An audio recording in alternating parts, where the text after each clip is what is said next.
Hello, this is Steve Barfield with Siglent Technologies, and I wanted to talk just a few minutes today about digital storage oscilloscopes, or DSOs, and the FFT function, the spectrum analyzer, or fast Fourier transform, as it's known.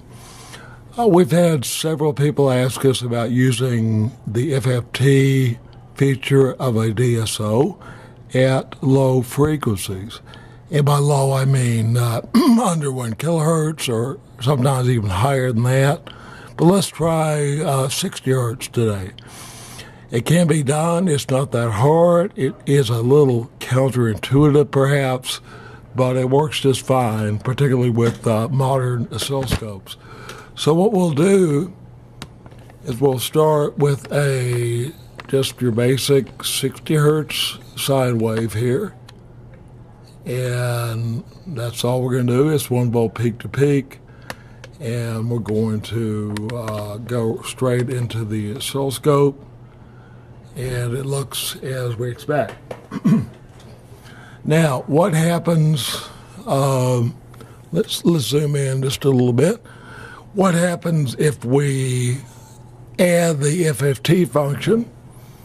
And you'll see there on the bottom of the screen, we've got our 60 hertz response, but it's so far compressed to the right side of the screen that it doesn't do a whole lot of good. Well, what about if we sped up the sweep speed? That's kind of a way people tend to zoom in. So we'll speed up the sweep speed. You can see it there in the time domain speeding up. But it's not only not improving, it's actually getting worse in the frequency domain. So that's not doing us any good. Well, if speeding up the sweep or reducing the sweep speed makes it worse, then perhaps reducing the sweep speed, going the opposite way, will make it appear better in the time domain, the frequency domain. I went over the roll there. And sure enough, that is what happened. You can see the fundamental, that sine wave, 60 hertz, did come out a little bit from the edge of the screen. Still not real usable, but let's see if we can improve on that some. Well, this scope has a adjustable hertz per division here. You see we're looking at 250 hertz per division. But if we're looking at a 60 hertz sine wave, obviously we need to probably get in closer.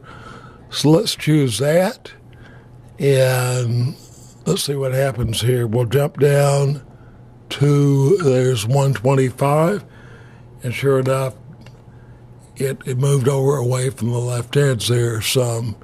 And we can actually go down lower. There's 50 hertz per division. And there's even 25 hertz per division.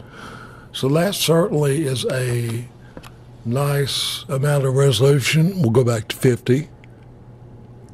And we could work with that. So that's, by the way, we also were set at 10 dBV, 10 dB per division. And we can adjust the position here if we like, as you'll see. So we could change that vertical scale as well and get more dynamic range. Now, let's use a little more realistic example.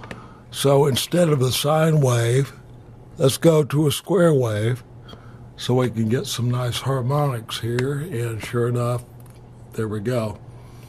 So that should be a 60 hertz fundamental with odd harmonics going for quite a while.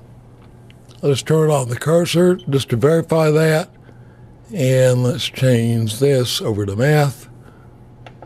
Okay. And sure enough, as we move the cursor, we can see it's right smack on 60 hertz. If it'll focus, which it won't. And there it is. And that, if we look at our first harmonic that appears, that should be the third harmonic of 60 hertz. That would be 180, and I scrolled too fast. 180 hertz, which is what we get there on the screen. So it's operating just as we expected. If we wanted to, we could even go down to, instead of 60 hertz, we could back it down to 30 hertz.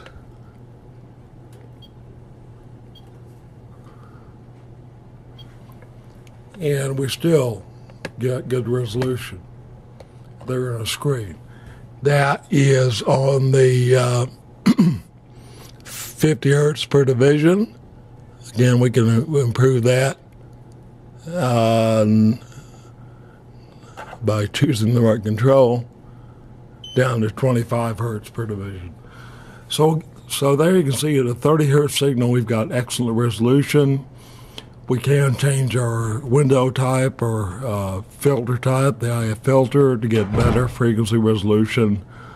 But really, it's no problem to do that. If you've got any questions, please contact us at info@siglent.com. Again, that's info@siglent.com.